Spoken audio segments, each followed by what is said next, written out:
Well, hello, folks out there in YouTube land. Got a big show lined up for you. Let's get right on into it. All right, so we got some bad news. Leonard Whitehead is out for the season. I hate that for this young man. That's really an absolute shame. Of course, you know, he's a redshirt sophomore, and he was looking to get some playing time this year for sure, especially with his size. So let's get right into the article. It says, Josh Heupel confirms Tennessee running back will miss the entire 2022 after suffering an injury. And the article, he talks about him being a key backup. He really is. He's a really strong runner. Says it's an upper body injury. They probably won't go into any more detail than that. But it's season-ending surgery. He ran 32 times, had 207 yards with 2 touchdowns as a redshirt freshman in 21. He was expected to be a key backup starter to Jabari Small, and I was expecting him to get a lot of playing time. So this is unfortunate. And I really hate it for this young man. It's so frustrating. He's had just a lot of injuries, really the first 3 years, even coming out of high school. And, you know, as a former college athlete myself, now granted, look, I played freaking golf, okay?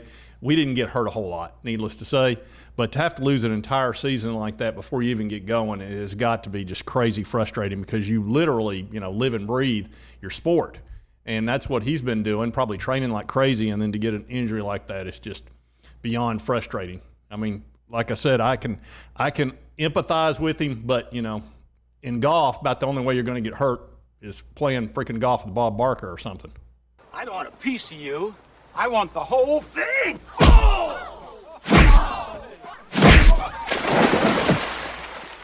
Yeah, you don't get hurt a whole lot playing golf, but they'll probably be looking to add somebody in the transfer portal. They'll almost have to do that, because now you're down to basically 4 scholarship running backs, and I know 2 of them are freshmen, true freshmen.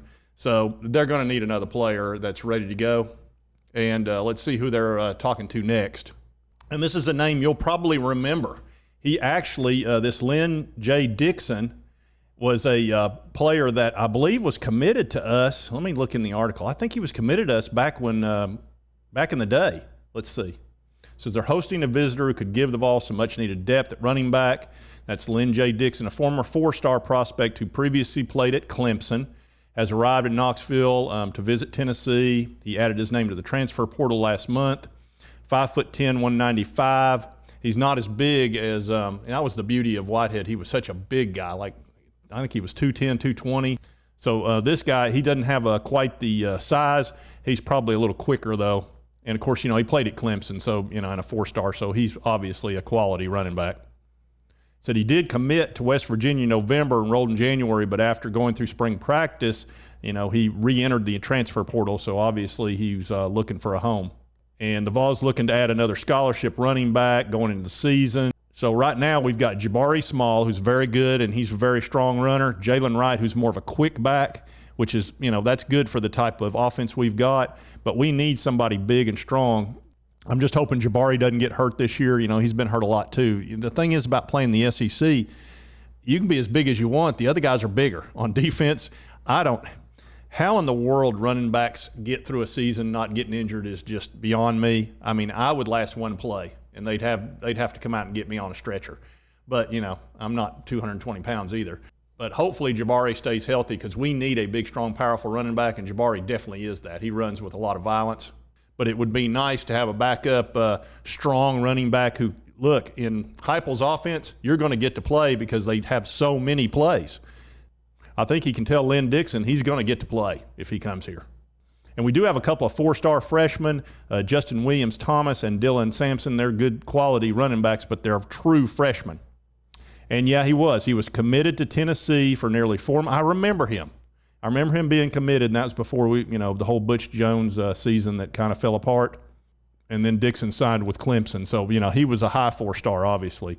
He's averaged 6.5 yards per carry at Clemson. He also can catch the ball. He's caught 20 times for 190 yards and a touchdown. So, you know, he would be kind of ideal for what we're needing, especially with that career average of 6.6 yards per carry. Says the second highest average in Clemson history at the time, behind another Tiger star. Said in October, Dixon visited the Vols to attend their home game against South Carolina after adding his name to the transfer portal. Just a few games into Clemson's 2021 season, Tennessee chose not to pursue him during the fall, though, and he ultimately picked West Virginia. enrolled there for the start of spring practice. All right, so this is kind of a quick update. Like I said, I hate it for this young man and his family. I know getting injured like that's got to be just unbelievably frustrating, especially with a guy with his talent level. He really, when he got the ball, he ran it quite well with a lot of authority. But unfortunately in football, this happens. So hopefully Tennessee can add to their depth with Dixon. I think would be a good pickup for the Vols. And realize, fall practice starts tomorrow. So obviously if he's going to transfer, he needs to get in now if he wants to get if he's looking to get some playing time, because he's got to learn all the plays and learn how to pick up those blitzes and learn how to block, because you're not going to get to play in Heupel's offense if you can't block, because you've got to defend the quarterback. So he needs to get in as soon as possible if he's going to transfer. All right, so that's it for the show today. If you like this content, be sure to hit that like button. Lets me know to continue to cover the Vols, and I'm going to cover them anyway because I love them. But if you wouldn't mind subscribing, I just started a few weeks ago, and I could use some subscribers. Anyway, I hope you did like the content, or at least, it's hard to like the content when somebody gets injured, for gosh sakes, but you know what I mean. And we'll see you next time on Sports Talk Jay.